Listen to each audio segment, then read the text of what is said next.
Is the Honduran president losing control of his government? Police refuse to obey orders to enforce a state of emergency as protesters call for Juan Orlando Hernandez to resign. I'm Imran Jagtar, and today's Newsmaker is the political crisis in Honduras.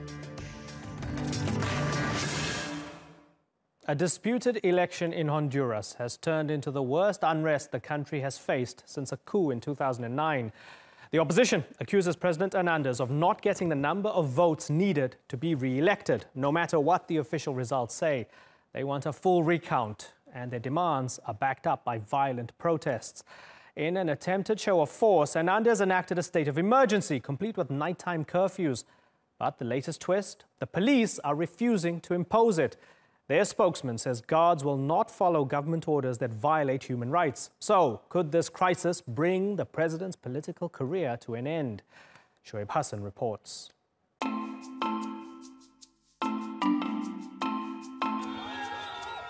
It's a vote that divided the nation and raised questions about the legitimacy of the current government in Honduras. Most recently illustrated by these policemen on strike. Our people are sovereign and we owe them. Therefore, we cannot confront and refuse their rights. A closely contested election last month delivered a disputed result.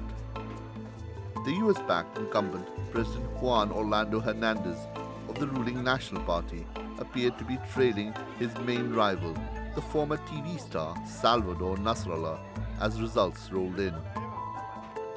But the Supreme Election Tribunal suspended the ballot counting for more than 24 hours without giving a reason.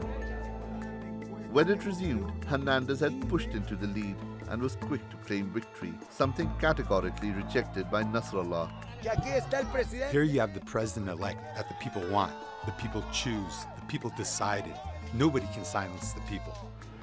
Thousands of Hondurans agreed with him and poured into the streets in protest. In response, the government suspended fundamental rights and deployed security forces to enforce a curfew as fighting continued with demonstrators. It's the country's worst political crisis since the 2009 coup, and for the moment, neither side appears willing to back down.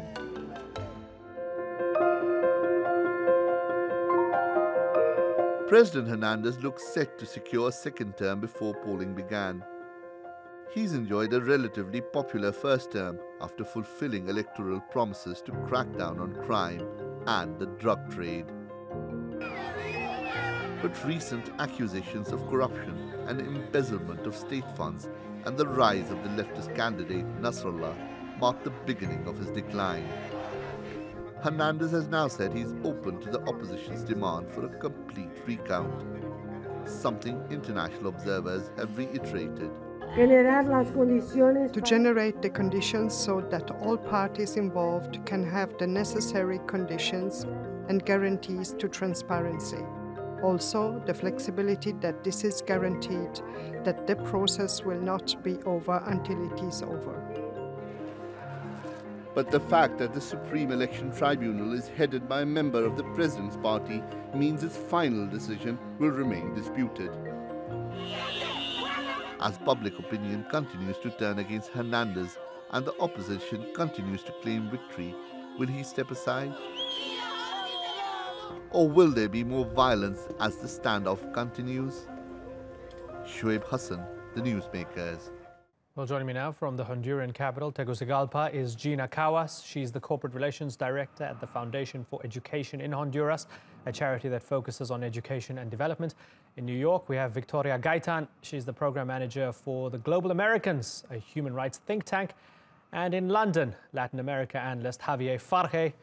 I thank you all for joining us on the program. Let me begin by asking you all the same question. I'm going to start with you, Gina. Were those elections rigged to favor the president? I am based in Tegucigalpa right now, where there is a palpable tension in the air, to say the least. There is substantial evidence to claim that there was vote rigging, not only by the opposition alliance, who is the victim in this case, being robbed of an election, but also the Organization of American States and the European Union, right, who had an electoral observation mission in Honduras that has been in the country for over 2 months. Okay. They have presented and published in forums claiming that there is evidence of irregularities that can lead to believe that there was vote manipulation by the Electoral Commission in Honduras, that is highly politicized and whose president is part of the National Party, the party of the incumbent candidate. Okay. So Gina, let me just pause you there for a second before you expand on that, right? So Javier, do you agree with Gina and the OAS that there were so many irregularities? Do you then take that leap and believe that it was rigged? Well, it seems to me that based on the information we have available at the moment, that seems to be the case. When 50% of the votes had been counted, Mr. Nasralla, the opposition, Salvador Nasralla, the opposition candidate, was ahead by 5 points. The trend remained by 5 points ahead for him. Suddenly, there's a break in the system, 4 hours break. Then suddenly you have, the Electoral Tribunal admits that the database had been reformatted. They had to start from scratch, and suddenly Mr. Hernandez, the incumbent, becomes favorite and wins the election. By the 23rd, by Wednesday, 71% of the vote had been voted, and Mr. Nasralla led by 100,000 votes. So It doesn't seem to me like a technical problem to me, and I have the feeling, and even the Jesuits, Jesuits in Central America say that this is actually fraud, and the Electoral Tribunal is responsible for this situation. Okay, so Victoria, are you convinced that there was fraud, that the opposition leader, Nasralla, was winning and then the government just cut the cord on the elections? That seems to be a narrative the opposition believes. What do you believe? Based on the evolution of events during the past week and what have my colleagues mentioned, it appears that the election was full of irregularities. Last Monday, Juan Orlando Hernandez was pronounced with a favorable 43% of the vote, counting almost 100% of the ballots. But let's recall that this happened after a long week of slow voting and after a supposed failure in the computing system. So it appears the process was full of irregularities, and this has sparked, obviously, fury among the population. Fury and mistrust that has not been built just by this past week, but back from 2009, building up through a series of corruption allegations, irregularities, mistrust in political institutions, etc. So all these factors put together, well, they generate the political crisis that Honduras is going through today. Right, and I think you're all in agreement that this has been a long time coming. Gina, you're on the ground. First of all, give us a sample of what the atmosphere is like in Tegucigalpa. Like, is it really tense, and are you fearful that things could spiral out of control? And what does it mean that the police are refusing to follow the orders of implementing a state of emergency? What exactly does that mean, and how dangerous is that? A curfew was imposed last Friday after protests. Like Victoria said, there's been a series of protests that started 2 days after the election. Some have turned violent, unfortunately, because the tribunal or the Electoral Commission has not yet proclaimed an official winner. And the results that they have published are highly contested. So people have just poured out into the streets and marched. Since this turned into riots and looting, the government imposed a curfew last Friday. So we cannot leave our homes from 6 p.m. to 6 a.m. for 10 days. This expires on November 11th. During the curfew, people did not respect it, and they still went out to manifest at night. Some of us did it in our homes with banging pots and pans, called a cacerolazo, which is one of the most popular forms of protest when there's a curfew installed. But some people decided not to follow through with the curfew and went out on the streets, and the military have repressed or suppressed them. There's, up to this day, I think 3 persons killed. That's the official data I have. Some news outlets have published or reported that it's six dead people. But last Monday, 2 days ago, the police forces announced, and I think this is a watershed moment, that they would not follow through with the government orders to suppress the population. And they went to their quarters and said they would not come out until the crisis was resolved. Then the government came out saying that this was a strike because they were demanding better wages, something that was completely dismissed by the head of the police. And they came to a negotiation, and now they are back in the streets guarding, but they maintain firm that they will not repress or suppress the population. Right. Victoria, how different are the two men politically, ideologically, when it comes to Hernandez and Nasrallah? Are they fighting for two different visions of what the future might be for Honduras? We have Nasrallah with us more leaning towards the left agenda, and we have Juan Orlando, which we can say is the status quo, correct? Now, the important thing to focus here is on the demands of the population and the representation of the free will of the population. What is happening in Honduras? It's a country highly hit by violence, by insecurity, by inequality, and that has generated political mistrust and an increasing unsatisfaction of the citizens.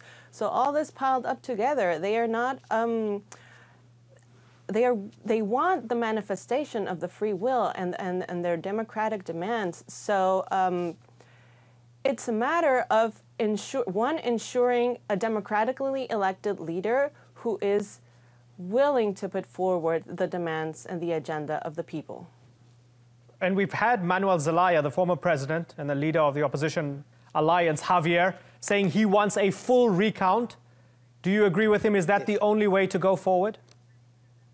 But it's the only way, but with international observers, which is something that Mr. Zelaya has already said it should happen, and the president, the incumbent, Mr. Hernandez, has accepted that there should be a recount. The problem we have at the moment is that if the database was wiped out or was reformatted, then it will not reflect the original result that we were getting in Honduras after the Sunday election, which gave Nasrallah 5% lead. If there is a reform, it will have to be some kind of independent verification of this process to make it credible, because, as I said, if there's been a reformatting of this database, it's very likely that it would have been manipulated, and that needs to be corrected properly. So that is the problem we have at the moment, that whether any kind of recount under the current circumstances will reflect the will of the people, which is what we saw. We mustn't forget that in Latin America, indeed in other parts of the world, but in Latin America, and we have had elections recently, the trend, when you get to 50 to 60% of the votes counted, the trend of 5 or 4% for the candidate tends to reflect the final outcome. In this particular case, that completely disappeared because of this situation of the database. So there will have to be some kind of independent international verification to make any kind of recount credible. Right. Gina, a lot of anger in the past week, a lot of people feeling they've been hard done by, a lot of people losing faith in the institutions. If there was a recount, would people consider changing their minds and voting for the other candidate, a candidate different to the one they chose in the first round, given the events of the past few days? I believe that Nasrallah would definitely win. As you say, there is the lack of trust and credibility that not only the Electoral Commission as an institution has, but the whole government as a whole, all of the government institutions, and including the Supreme Court, are just completely off. And if there was a recount, like Javier said, I think, and even the opposition has said this, they have their own tally sheets because they received a copy of them after the election happened, after the ballots were closed. They say that their own tally sheets, and this is the Alliance of Opposition along with the Liberal Party, which came in third in this election, they're claiming that their tally sheets reflect something different than the ones that are in the power of the Electoral Commission. So if there is a vote recount and these two are compared, it is likely that because the Electoral Tribunal manipulated or did something to this original ballots and the voting tally sheets, they will not match, and probably the result will continue as it is reflected now, which gives the lead to Hernandez. So the solution that would leave people feeling peace and feeling that their vote was actually counted and that it is being respected is that a runoff happens and that people vote again, because there's been such manipulation that the results in the power of the tribunal, of the Electoral Commission, are just not trusting anymore. People don't believe in them. Javier, if regional powers, particularly the United States want to get involved and help, would that be a good thing or a bad thing? Daniel Runde, who is a well-known Republican conservative commentator in the US, has said in the Foreign Affairs magazine that the United States has a lot to lose if Nasrallah wins the election, because they have invested, quote-unquote, millions of dollars to prop up the government of Mr. Hernandez. It's not in the interest of, and according to this analyst, by Nasrallah winning, the U.S. will not have strong allies in Central America, which is, as we know, a very important strategic part of Latin America for the United States. So it's not in the interest of the United States to allow anyone but Mr. Hernandez or a conservative president to win. I'm not suggesting for the minute that they have been involved actively in a kind of fraud, because we don't have any evidence of that, but it is symptomatic that the conservative elements in the intelligentsia in the United States say that we cannot, they basically are saying that we cannot afford to lose Honduras to a center-left government. So yes, there's a lot of interest. And at the same time, it's important to emphasize that since the 2009 coup against President Zelaya, there's been an increasing process of militarization of the Honduran society. The army have been given a great deal of power, and even if an opposition candidate wins, it remains to be seen how the army, which has a lot of power these days, would react, with a completely different, non-conservative president in Honduras. So we have a lot at stake in Honduras at the moment. Right. So Victoria, those particularly on the opposition side, do they have a right or just cause to be suspicious of Washington and any of its intentions if it wants to get involved, given that Washington is widely believed by many to have given the coup regime a bit of a nudge in getting Manuel Zelaya kicked out in 2009? Are they right to be suspicious of Washington's interests and intentions? Well, President Hernandez is very close to Washington. He made a recent trip. But we must also remember that the U.S. has been a long supporter. It's the largest bilateral donor of Honduras through foreign aid, through the U.S. strategy for Central America. And it has built a very healthy relationship with the country in order to procure a joint security agenda, not only in Honduras, but the 7 Central American states, and obviously expanding into Mexico. So I remain an optimist. It is my belief that the U.S.'s priority is to maintain healthy relations, and it's going to focus in the democratic election of a leader. Actually, the embassy issued a statement recently that supporting the electoral process, supporting international election observation missions, and even condemning violence. So we can expect a U.S. position in the short term to continue to monitor closely the process, and in the long term as an ally to continue building this joint agenda. Gina, are the Americans going to help or harm the situation? Well, they have been involved. Like Victoria said, they issued a statement saying that it was kind of ambiguous because, like the U.S. has is very known to submit and publish ambiguous statements. They said that they do condemn violence and that they are backing the informs of the electoral observation missions, but they also said that they support how the Electoral Commission has followed through with all this process. So it's kind of a contradiction. I believe that the United States needs to remain a partial arbiter, and there is clear inclination towards Hernandez. Like my colleagues have said, they have invested millions and billions of dollars in security aid and military aid for Honduras. Hernandez is clearly their man, and a win for Salvador Nasrallah would mean a complete shift in Honduras, meaning that the security policies would change, etc., as well as social policies. So I do believe Washington is a bit inclined towards Hernandez, but they definitely need to remain a very impartial arbiter to resolve this situation. Victoria, given that you all agreed that this has been a long time coming, what is the fundamental thing that needs to change to ensure that this doesn't boil over? Because clearly this could have been the straw that broke the camel's back, this election. So what needs to be reformed fundamentally in Honduran society? Well, the first thing that needs to happen is that the electoral board in Honduras needs to ensure that the free will of the people stands as the ultimate outcome. through a peaceful process and legitimate elections. And in this matter, the role of international organisms and observers such as the OAS, the European Union, etc., is crucial to work as honest brokers. After the events of this week, the tension, the violence, and the pressure by these international observers has helped to produce two things. One is a strike of the police, not willing, retreating, and not willing to keep these confrontations with the people. And the other one is the announcement that we saw recently about the partial recount. The Electoral Board has agreed for a partial recount of almost 5,000, a little bit over 5,000 of the polling places, almost 30% of all voting sites. The opposition has demanded for a total recount and even legislation for a runoff if necessary. Now, we'll have to see how the situation evolves in the coming weeks because a runoff, as you know, is not legislated by the Constitution.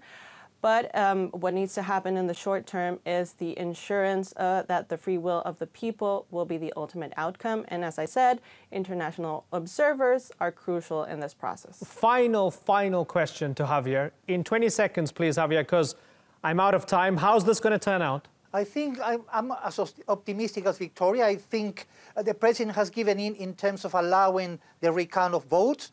The will of the people have to be respected, as Victoria and Gina have said. There have to be a process of demilitarization of the Honduran society and a strong commitment by any government to fight corruption and to fight, the crime, which is a big problem in Honduras. If that happens, then Honduras can go back to a state of normality that they so desperately need under these current violent circumstances. That's the only way things can actually work out. Okay, Javier Farge, Gina Cawas, and Victoria Gaitan. It's been good talking to all of you to get a bit of deeper insight into the situation in Honduras. Thank you very much for joining us here on the Newsmakers.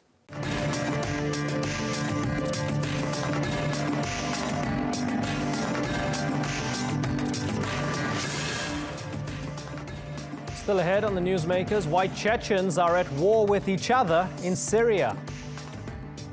And we go to Ivory Coast to see why its biggest cash crop is not just destroying the environment, but also fueling tribal violence.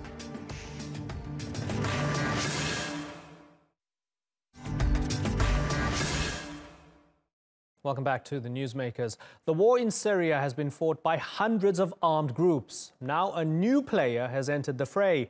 Chechnya. With the Russian government's blessing, Chechens are taking on a larger military and diplomatic role on the ground.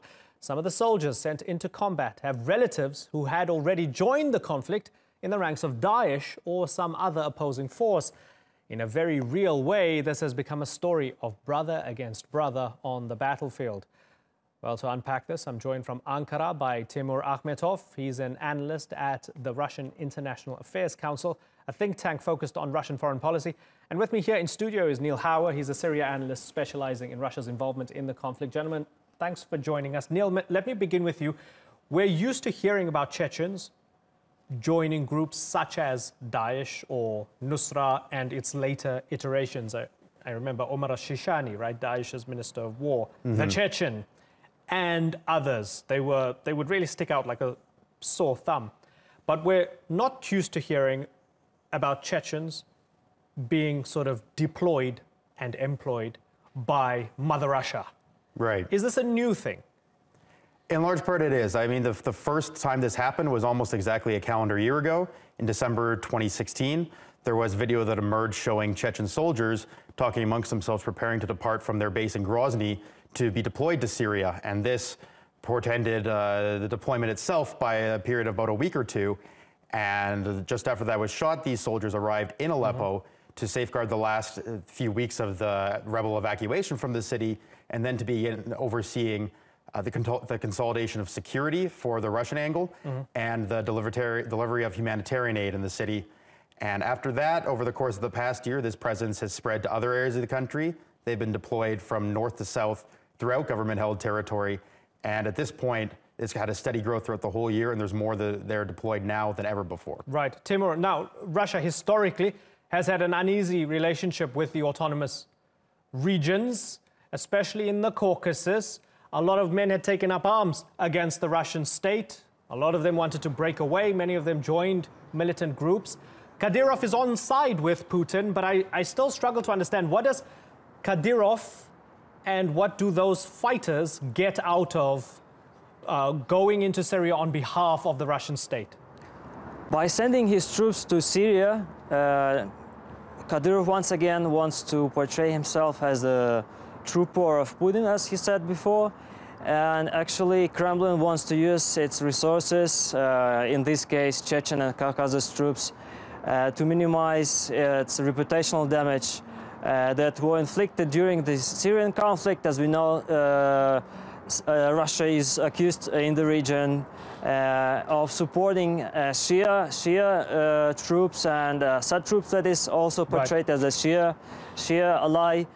And by sending Muslim Sunni troops, actually Russia wants to minimize those damages in its image in the region. Right. So Neil, the fact that a lot of these Chechen fighters who are in Syria on behalf of Russia, the fact that they are Sunni Muslims, how important is that to the conflict, and how does that translate on the ground? Does it actually make a difference on the ground? I think that the effect it's had there's some indications that it has been effective, and the Russian government has certainly sought to play this up a lot.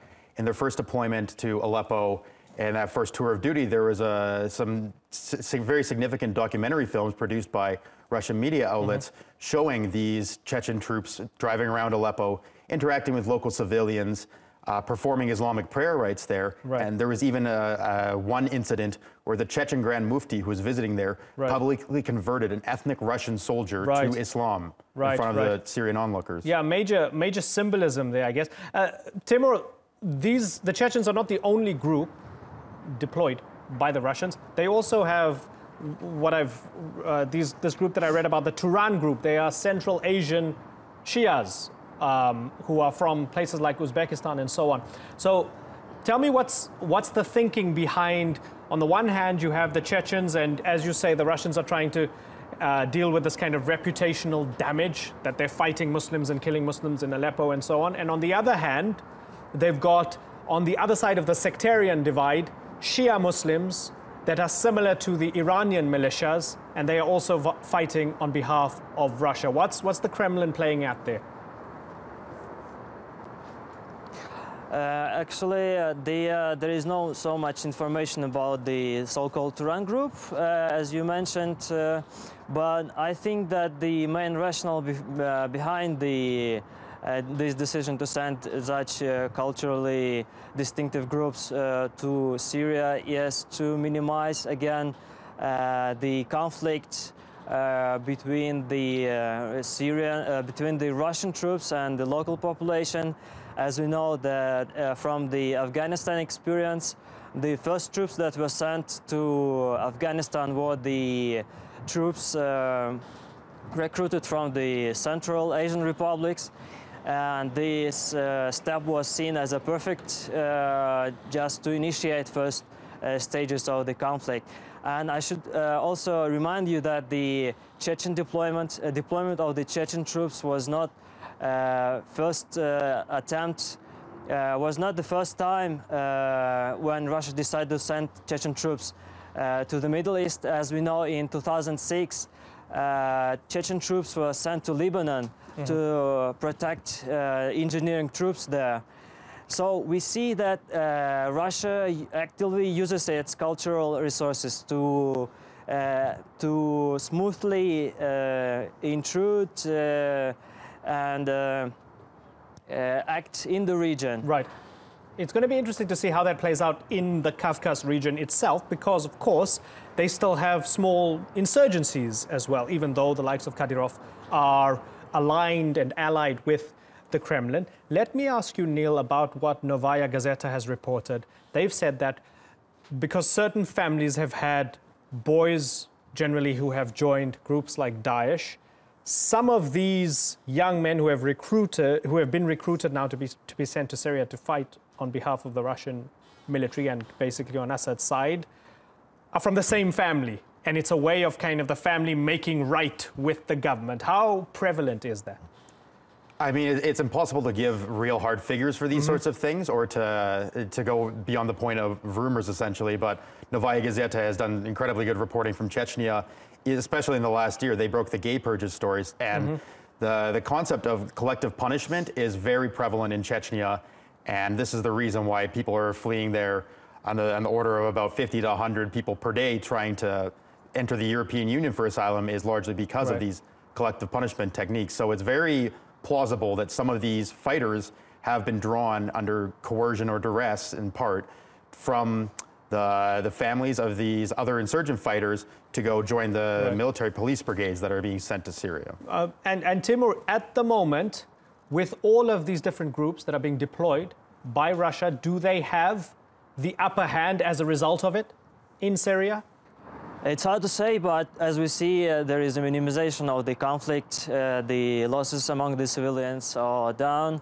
So we can see that the efforts of the Russian military command in Syria till now has proven to be successful, but it's still to be seen if the situation in the whole will be successful in Syria.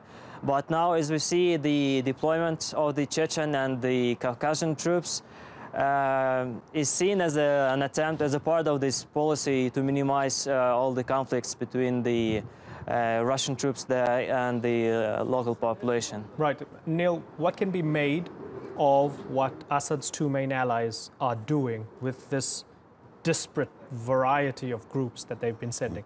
The Iranians on the one hand, and the Russians on the other. What does that tell us about those two countries, especially given that they support Bashar al-Assad? Well, the Iranians have been involved very heavily in Syria since almost the outbreak of the conflict in early 2011.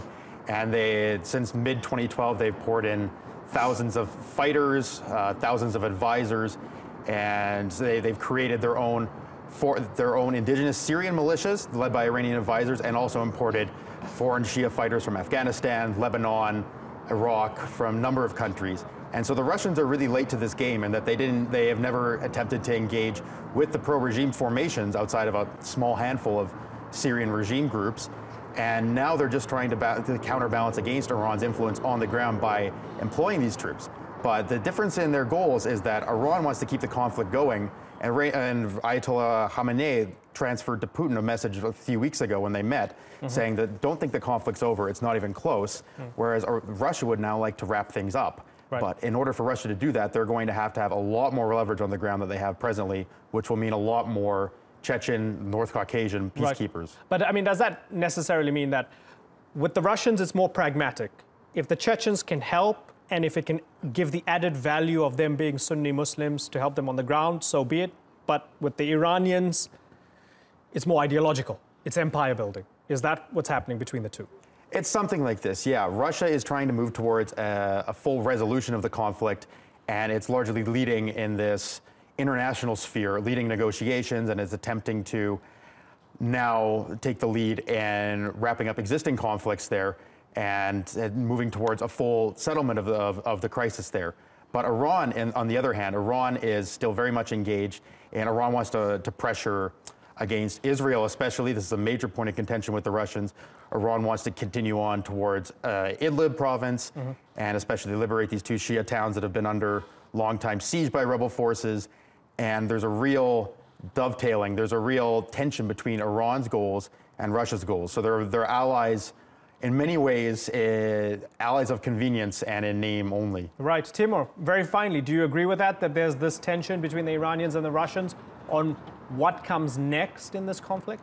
Of course, two powers have their own distinct interest in Syria, but so far both sides have been successful in managing and coordinating their efforts to end the conflict. But we will see if actually this coordination will bring the peace to Syria. And as far as I can see, Russia has been trying actively to limit Iranian influence in the Syrian military by leading in the formation of the new military Syrian formations, and but we can see that the Iranians are still trying to get their influence in Syria, and we will see if Russia will be still have the upper hand in this process. Right. Well, into the 7th year, amid the fog of war and all the chaos, we have Chechens fighting on both sides of this war. Fascinating little window into that. Neil Hauer and Timur Akhmetov, thanks so much for joining us here on the Newsmakers.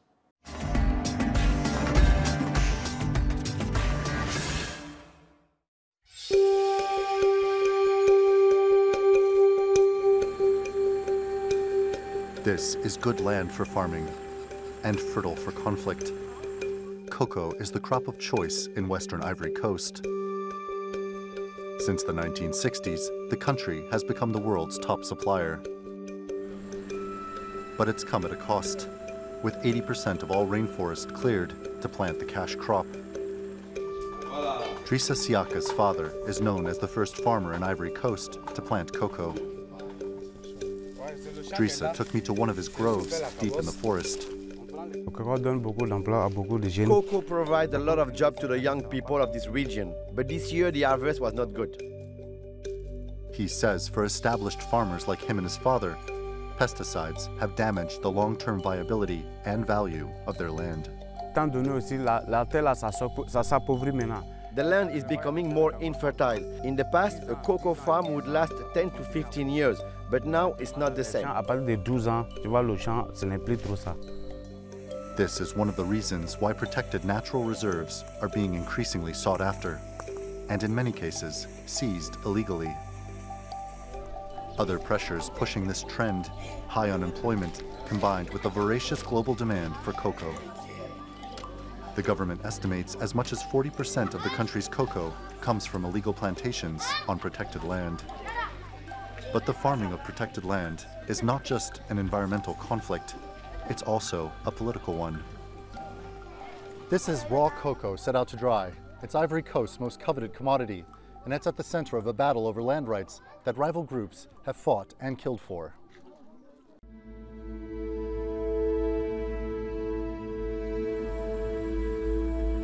The city of Guiglo is a fault line in an ethnic conflict over land.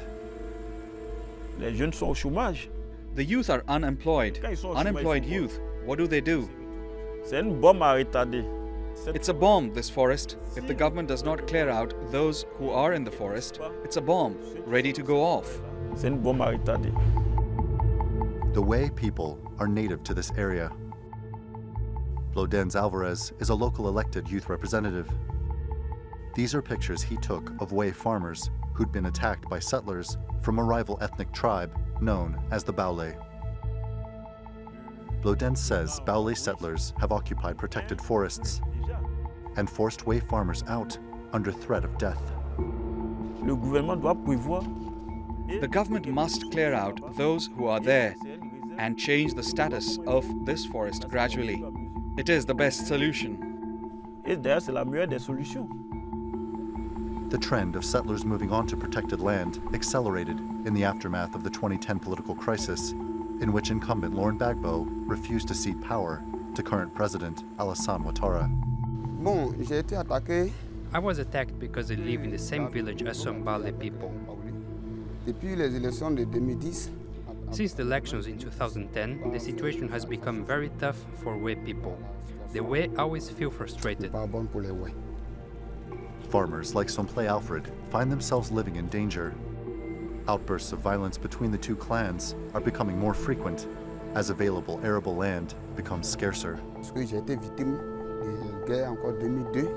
I was a victim of the war in 2002. I was a victim again in 2010 and 2017. They came to steal everything from me. They tried to kill me, but I escaped. I now live like a refugee. The Ivorian government didn't respond to our requests for an interview. What's clear is protected lands are still being ravaged, and a battle over who claims them is intensifying. Randolph Noble, The Newsmakers in Guiglo.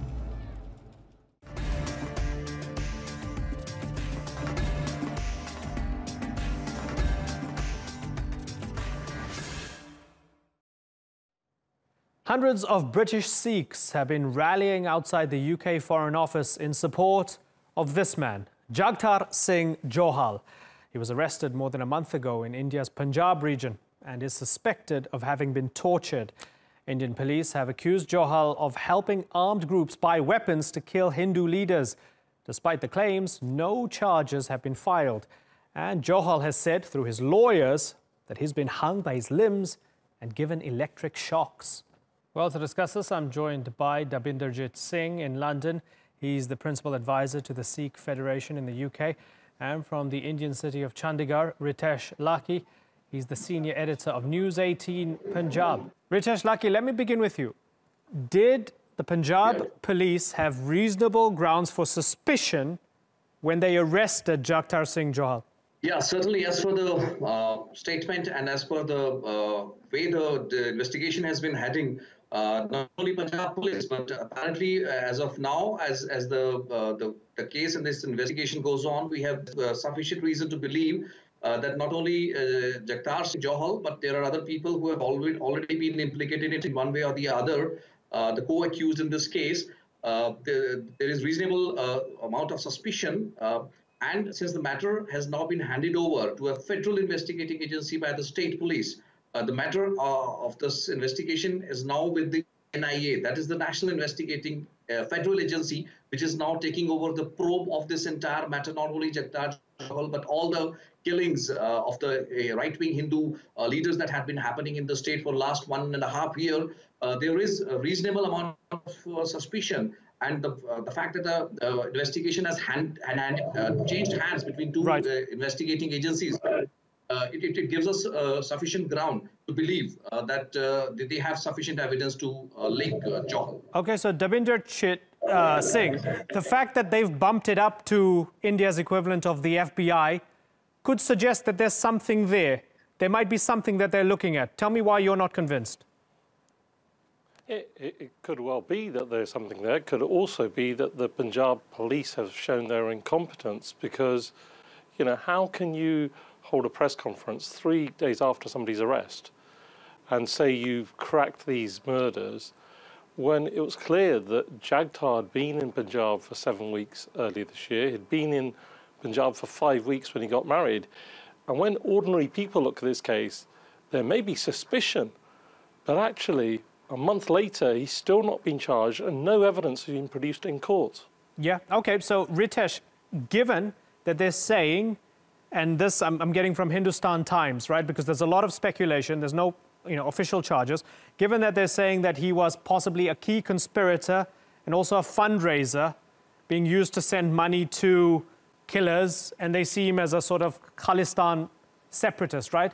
These are serious charges. Yeah. Then why haven't they actually come up with official charges?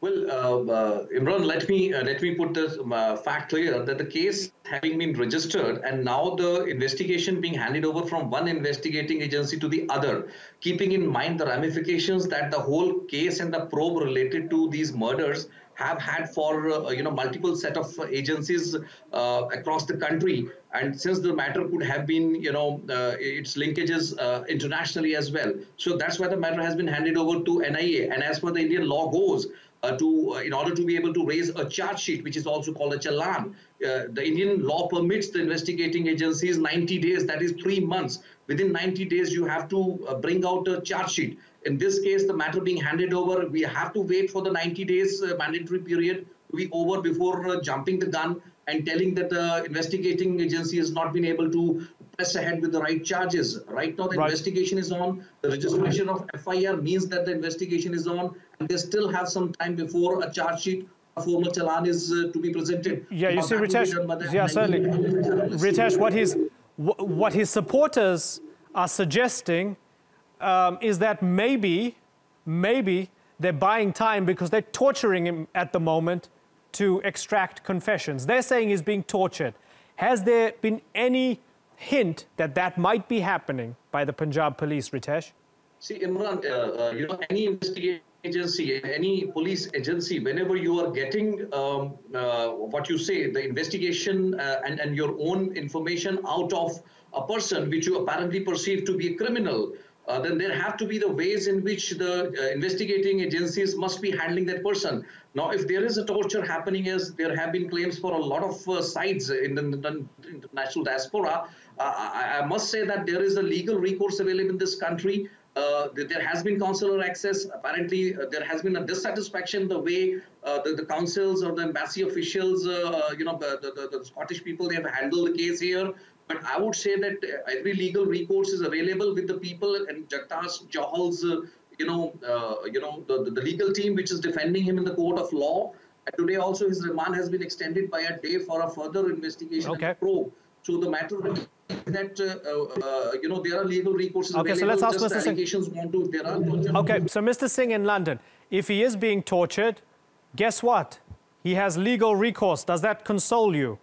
Not at all, because let's just look at the facts. When he was arrested on the 4th of November, the first time he got to meet his lawyer was 10 days later on the 14th. And at that occasion, he immediately said he had experienced third-degree torture. And straight away, his lawyer applied in the courts for an independent medical assessment. That was denied.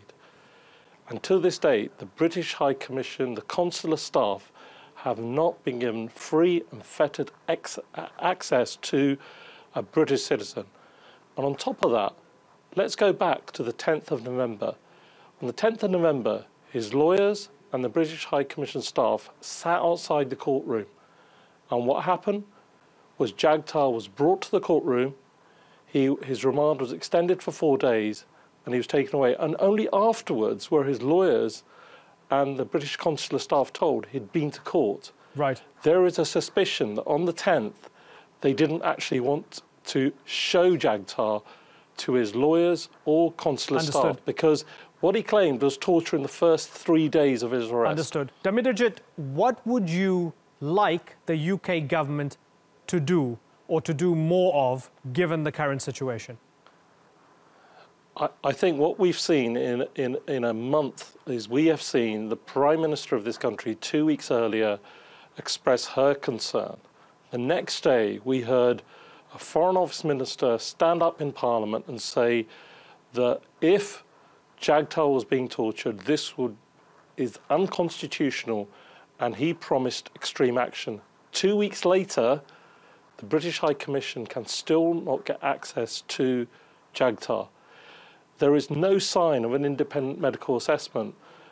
The lawyers have applied in the High Court, and they've been given a date of March 2018. Any sensible person will know that what's India, what are the authorities trying to hide? If he's not being tortured, if he's been given regular medical checks, then why not agree to an independent medical assessment? Right. Why not allow him to freely meet his lawyers and consular staff? Right. Okay, so Ritesh, do they have anything to hide? Well, I'm sure, if they have anything to hide, they must be hiding it. That's one thing. But the fact of the matter is that investigation, the process of law, the administration of justice, and any trial or any proceeding leading up to a trial will automatically have to be followed through a course of law, which has been enshrined and set up as per the Criminal Procedure Code. And you have to go by it. That does not mean that a person who's under investigation and the person who is possibly a link to many of the people who might be on the trail through which the investigating agencies are going to get down to those hardened criminals and the militants, he cannot be given any kind of liberty just because of the fact that he happens to be a British or a Scottish citizen. Right. If there are certain reasonable charges, they need to be investigated. The law would take its own course, and that is what is precisely happening. And with due respect to all the sentiments of the people who must be thinking that the torture is happening, India is a country where the law, the writ of the law is established, and we have the courts. The High Court, the Supreme Court, the legal recourses are available. If there is an iota of what the torture allegations are all about, then they need to be outrightly challenged. I'm sure that respective legal team of Jagtar Singh Johal is capable enough to take this matter up in the higher courts of law and get the right relief which they should be getting, rather than kind of lobbying for it, because the law has to take its own course and the judges would not listen to any of these sentimentalism. Right. based upon I suspect you don't like the fact that they're trying to use the UK government to pressure the Punjab police over this particular situation because you feel it's interfering with the law. Let me ask Dabinderjit Singh very directly, sir, in London, what do you think is behind this? Are they targeting him because he's an activist, because he refers to the events in the 1980s as a Sikh genocide? Is that why they're targeting him, rather than because he's involved with a militant group that might be killing people? I think what we've seen currently from the Punjab Chief Minister is, the Defence Minister of Canada was making an official trip to India. And what we heard the Punjab Chief Minister say was he was effectively a Khalistani terrorist and he wasn't welcome and actually boycotted him. He said the same thing to the leader of a political party, Jagtar Singh, in Canada. And therefore, it came as no surprise that 3 days after Jagtar's arrest, he himself chaired the police press conference. Now, how can you have a fair trial? We haven't even had charges. When it appears in the media, he's effectively been convicted. All the charges and all these accusations have come out in the media. But surely they should come out in a court of law. And therefore, if India and Punjab are concerned about the rule of law and the judiciary being allowed to do its job, all the British are asking is access to their citizens and in making sure that person's not being tortured. They're not actually interfering in the judicial process.